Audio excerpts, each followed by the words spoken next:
Hello, my dear students. Today I am come to you with the topic magnetic movement. आपको पता है class 12th में chapter D and F block elements है. Chapter D में आपने वहाँ पे बहुत सारी प्रॉपर्टीज पढ़ी है. उसमें से one of the most important properties magnetic properties. तो मैग्नेटिक मूवमेंट वहीं से छोटा सा एक लिया हुआ टॉपिक है. जनरली इस टॉपिक पे कैलकुलेट द मैग्नेटिक मूवमेंट करके आपका एक न्यूमेरिकल टाइप क्वेश्चन आता है. ये आपके एमसीक्यूज के भी फॉर्म में आ सकता है या सिंपल 1 और 2 मार्क्स के भी फॉर्म में आ सकता है. Now while going to the deeper to the topic, let's begin with the definition. देखिए मैग्नेटिक मूवमेंट क्या है आपका. Spin of unpaired electron is equivalent to an electric current flowing in a circular conductor, hence it behave as magnet. क्या कह रहा है ये मेरे प्यारे बच्चों कि स्पिन जो होगी आपकी किसी भी अनपेयर्ड इलेक्ट्रॉन की, वो किसके इक्विवेलेंट होगी, आपके उस कंडक्टर में जितना इलेक्ट्रिक करंट फ्लो कर रहा है वो उसके क्या होगी, इक्विवेलेंट होगी. अगर ऐसा हुआ तो वो सब्सटेंस आपका किसकी तरह बिहेव करेगा, मैग्नेट की तरह बिहेव करेगा. किसकी तरह बिहेव करेगा बच्चों, मैग्नेट की तरह बिहेव करेगा. ठीक है. तो यहाँ पे जो सिंपल मैग्नेटिक मूवमेंट है it is represented by symbol mu. अब देखिए अगर कोई भी सब्सटेंस आपका अगर स्पिन है, अनपेयर्ड इलेक्ट्रॉन की स्पिन है, अगर वो आपके करंट के इक्विवेलेंट है, मैग्नेट की तरह सब्सटेंस बिहेव कर रहा है, तो सब्सटेंस आपकी दो तरीके का बिहेव करेगा. या तो पैरामैग्नेटिक की तरह बिहेव करेगा या आपके डायमैग्नेटिक की तरह बिहेव करेगा. देखिए या तो उसके पास अनपेयर्ड इलेक्ट्रॉन्स होंगे या उसके पास अनपेयर्ड इलेक्ट्रॉन्स नहीं होंगे. देखिए अगर सब्सटेंस के पास आपके अनपेयर्ड इलेक्ट्रॉन है, इफ द सब्सटेंस है unpaired electron and then substance is known to be the paramagnetic. क्या है आपके पास, अगर अनपेयर्ड इलेक्ट्रॉन है सब्सटेंस के पास तो किसकी तरह बिहेव करेगा, पैरामैग्नेटिक की तरह बिहेव करेगा. और अगर आप कोई भी एक्सटर्नल मैग्नेटिक फील्ड अप्लाई करोगे तो एक्सटर्नल मैग्नेटिक फील्ड की तरफ क्या करेगा, ये पैरामैग्नेटिक सब्सटेंस आपका अट्रैक्ट करेगा और दूसरा सब्सटेंस क्या करेगा, आपका रिपेल करेगा. अगर कोई भी सब्सटेंस आपका रिपेल कर रहा है इसका मतलब क्या है कि उसके पास पेयर्ड इलेक्ट्रॉन है. उसके पास क्या है बच्चों, पेयर्ड इलेक्ट्रॉन है. और ऐसे सब्सटेंस जो आपके पास पेयर्ड इलेक्ट्रॉन्स होते हैं आपके मैग्नेट के थ्रू क्या करते हैं, रिपेल करते हैं. That substance is known as the diamagnetic. ऐसे सब्सटेंस को हम क्या कहेंगे बच्चों, डायमैग्नेटिक कहेंगे. इसका मतलब क्या है कि the more is the number of unpaired electron, जितने ज्यादा आपके पास अनपेयर्ड इलेक्ट्रॉन ज्यादा होंगे उतना ही क्या होगा उसका, उतना ही वो मैग्नेट की तरफ अट्रैक्ट करेगा. And more is the paramagnetic nature. क्या मतलब है इसका, मोर अनपेयर्ड इलेक्ट्रॉन, जितने ज्यादा आपके अनपेयर्ड इलेक्ट्रॉन ज्यादा होंगे उतनी ही क्या हो जाएगा, मोर इज पैरामैग्नेटिक नेचर. उतना ही सब्सटेंस का क्या हो जाएगा बच्चों, पैरामैग्नेटिक नेचर हो जाएगा. अब जो भी सब्सटेंस है जिनके पास उनके इलेक्ट्रॉन्स आपके पेयर्ड है उनका मैग्नेटिक मूवमेंट वहां पे कैसा हो जाएगा बच्चों, 0 हो जाएगा. और वो किसकी तरह बिहेव करेंगे, आपके डायमैग्नेटिक की तरह बिहेव करेंगे. किसकी तरह बिहेव करेंगे, डायमैग्नेटिक. अब यहाँ पे एक मैं न्यूमेरिकल लेती हूँ बच्चों. क्या न्यूमेरिकल है आपका कि calculate the magnetic movement of divalent ion in aqueous solution where Z is equals to 25.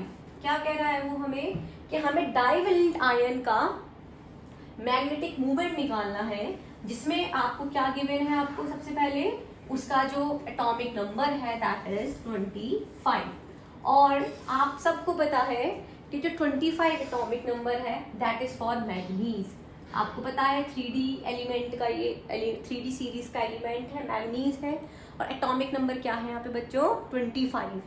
तो सबसे पहले हम लोग क्या करेंगे, मैग्नीज का एटॉमिक नंबर लिख लेंगे. क्या लिखेंगे, मैग्नीज का इलेक्ट्रॉनिक कॉन्फ़िगरेशन हम यहाँ लिख लेते हैं. ये क्या हो जाएगा आपका Ar 3d5 4s2. क्लियर है. अब मेरा जो क्वेश्चन था वो कैसा था, आपको calculate the magnetic movement for divalent ion. कैसा आयन है आपका, डाइवेलेंट आयन है इन एक्वस सॉल्यूशन. इसका मतलब क्या है कि हमें किसके लिए निकालना है, Mn +2 के लिए। किसके लिए निकालना है? Mn+2 के लिए। इसका मतलब क्या है कि जो आउटर मोस्ट शेल है उसके इलेक्ट्रॉन्स क्या हो जाएंगे? आपके हट जाएंगे, रिमूव हो जाएंगे। तो ऐसे आपका इलेक्ट्रॉन चला गया, तो आपके पास क्या बचा? खाली Ar3d5। क्या बचा? Ar3d5। अब मैं यहाँ पे इलेक्ट्रॉन्स को डिस्ट्रीब्यूट करती हूँ 3d शेल में। आपको पता है d के पास 5 होते हैं आपके, मैक्सिमम इसमें 10 इलेक्ट्रॉन्स आ सकते हैं, और अकॉर्डिंग टू हुंड रूल हम इसको फिल करेंगे कि 1 इलेक्ट्रॉन गिवन टू ईच, उसके बाद इसकी पेयरिंग स्टार्ट करेंगे। तो 1 2 3 4 एंड 5। क्लियर है? तो यहाँ पे जो हम निकालेंगे हमारे पास क्या है? अनपेयर्ड इलेक्ट्रॉन्स कितने हैं? 5 हैं। और जो अनपेयर्ड इलेक्ट्रॉन्स जो हम लिखते हैं, हम उसे क्या लिखते हैं? एन लिखते हैं। क्या लिखते हैं बच्चों? एन लिखते हैं। अब यहाँ पे हम पढ़ेंगे कि what is the formula to calculate the magnetic movement. क्या करेंगे? मैग्नेटिक मूवमेंट निकालने का हम लोग क्या पढ़ेंगे यहाँ पे? फॉर्मूला। आप जब तक इसको नोट कर लीजिए, एक बार इसको नोट कर लीजिए। देखिए, मैग्नेटिक मूवमेंट निकालने का जो फॉर्मूला है that is mu is equals to n+2 B.m। B.m इसकी यूनिट है बोर मैग्नेटॉन, और जहाँ पे n क्या है आपका? n is number of unpaired electron. क्या है आपका? n आपका यहाँ पे अनपेयर्ड इलेक्ट्रॉन का वैल्यू है। अब now coming back to the question, यहाँ पे n क्या आया? आपका 5 आया। तो we will put n here. हम यहाँ पे इस फॉर्मूले में क्या करेंगे? n पुट करेंगे। तो आपका क्या हो जाएगा? Mu is equals to √5 +2 Bohr magneton Bm। उसके बाद क्या हो जाएगा? √35। ये लगभग अगर आप इसको कैलकुलेट करेंगे that is 5.91 bore magneton. This is general formula. ये इसमें आप किसी भी अनपेयर्ड इलेक्ट्रॉन्स को कैलकुलेट करके निकाल कर किसी भी का एन में वैल्यू पुट कर सकते हैं। And now you can calculate the magnetic movement of any ion, any complex में। आप सेंट्रल मेटल एटम का भी निकाल सकते हो, किसी का भी निकाल सकते हो। और जितने ज़्यादा आपके अनपेयर्ड इलेक्ट्रॉन ज़्यादा होंगे, जितनी एन की वैल्यू ज़्यादा होगी, उतना ही उसका पैरामैग्नेटिक नेचर कैसा हो जाएगा बच्चों? ज़्यादा हो जाएगा। More is the number of unpaired electron, more is the paramagnetic substance in nature. I think ये क्लियर है। आई थिंक ये न्यूमेरिकल भी क्लियर है। अब यहाँ पे मैं आपको न्यूमेरिकल दे रही हूँ, आप खुद करिएगा बच्चों से।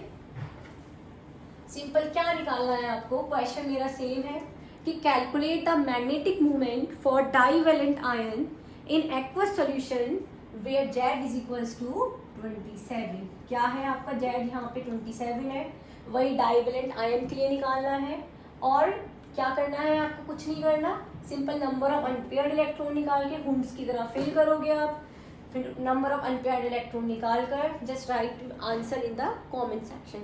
अगर आपको मेरा ये वीडियो पसंद आया है तो मुझे लाइक, शेयर और सब्सक्राइब करिए। Thank you.